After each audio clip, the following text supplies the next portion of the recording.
യുടെ വോട്ട് മോഷണ ആരോപണത്തിൽ തെരഞ്ഞെടുപ്പ് കമ്മീഷൻ മറുപടി പറയണമെന്ന് CPIM general secretary MA baby. Bihar തെരഞ്ഞെടുപ്പിൽ പല കുൽസിതങ്ങളും ചെയ്യാൻ നീക്കം നടക്കുന്നുണ്ട്. ബീഹാറിലെ വോട്ട് മോഷണത്തിനെതിരെ ജനവിധി ഉണ്ടാകും. BJP മുന്നണിക്ക് വേണ്ടി തെരഞ്ഞെടുപ്പ് കമ്മീഷൻ ഇടപെടുന്നതിൽ ബീഹാർ ജനതയ്ക്ക് അതൃപ്തിയുണ്ടെന്നും MA ബേബി പറഞ്ഞു.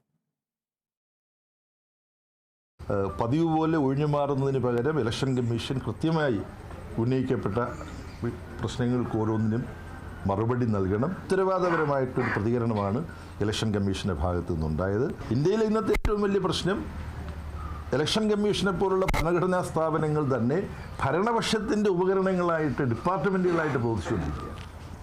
അപ്പോൾ ഇത് വളരെ ഗുരുതരമായൊരു പ്രശ്നമാണ്. അപ്പോൾ ബീഹാർ ഇലക്ഷൻ കൊണ്ട് മാത്രം പരിഹരിക്കപ്പെടാവുന്നൊരു പ്രശ്നമല്ല. ഇന്ത്യയിൽ വളരെ വ്യാപകമായി ജനങ്ങളെ അണിനിരത്തി ഭരണഘടനാ സ്ഥാപനങ്ങളുടെ നിഷ്പക്ഷത കാത്തുസൂക്ഷിക്കാൻ വേണ്ടിയിട്ടുള്ള വലിയൊരു പോരാട്ടം പ്രതിപക്ഷത്തിന് നടത്തേണ്ടതായിട്ടുണ്ട്.